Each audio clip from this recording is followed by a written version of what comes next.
तो परमेश्वर कबीर साहब जी ने फिर आप जी को संदेश दिया है कि पूरे गुरु की शरण में आने के उपरांत आप जी ने कैसे उसके साथ व्यवहार करना है और पूरे गुरु की क्या महिमा है, कितनी वैल्यू होती है पुण्यात्माओं परमात्मा को पाने में। ये जो हमारी रीति रिवाज हैं ये भी बाधक हैं। परमेश्वर ने कहा है कि मन कर धीर बांध ले रे बौरे और छोड़ दे न पछलों की रीत। अब जैसे कल या आज जैसे भी राखी का त्योहार था, रक्षाबंधन का त्योहार था, इस रक्षाबंधन की क्या आवश्यकता है, क्यों इसको हम मना रहे हैं?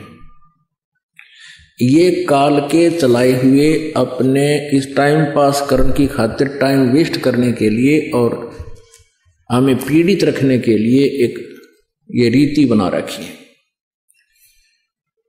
पुण्यात्माओं, इस ज्ञान से परिचित होने के बाद हमारी आंखें खुल जाती हैं और जो समझदार बच्चे हैं वो इस बात को स्वीकार कर लेते हैं कि संत जो कहते हैं परमेश्वर का आदेश होता है, तो फिर वो स्वीकार कर लेते हैं, फिर वो समाज की नहीं मानते हैं।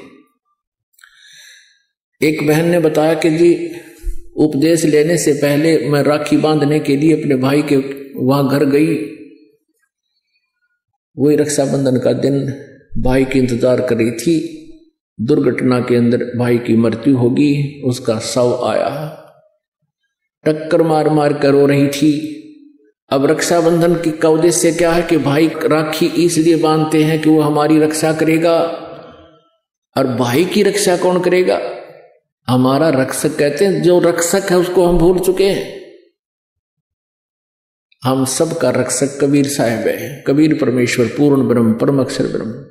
हम सबने भाई और बहनों ने मिलकर परमेश्वर कबीर जी का रक्षाबंधन बांधना चाहिए, राखी, ताकि भाई और बहन दोनों का रक्षक हो जाए।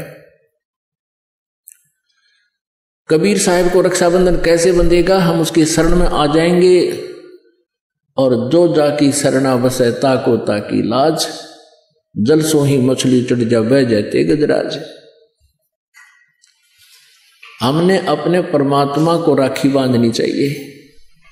और दूसरा एक और दुख पैदा करती है ये रक्षाबंधन का दिन, जिन बहनों का भाई नहीं, अब वो रोती हैं पिछले कमरों में बैठ कर अकेली, आए हमारा भाई को नहीं, हम किसके राखी बांधेंगे?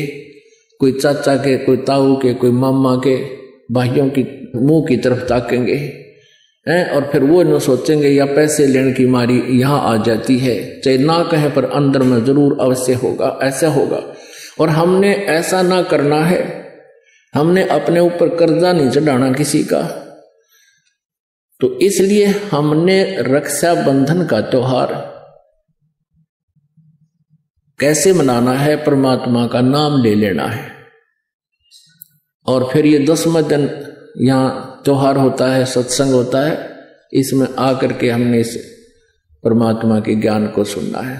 तो ये इस तरह की जो रीति रिवाजें हैं ये हमें पीड़ित करने के लिए है, हमारे को एक दूसरे से दूर करने वाली है। अब रिवाजें बन गई हैं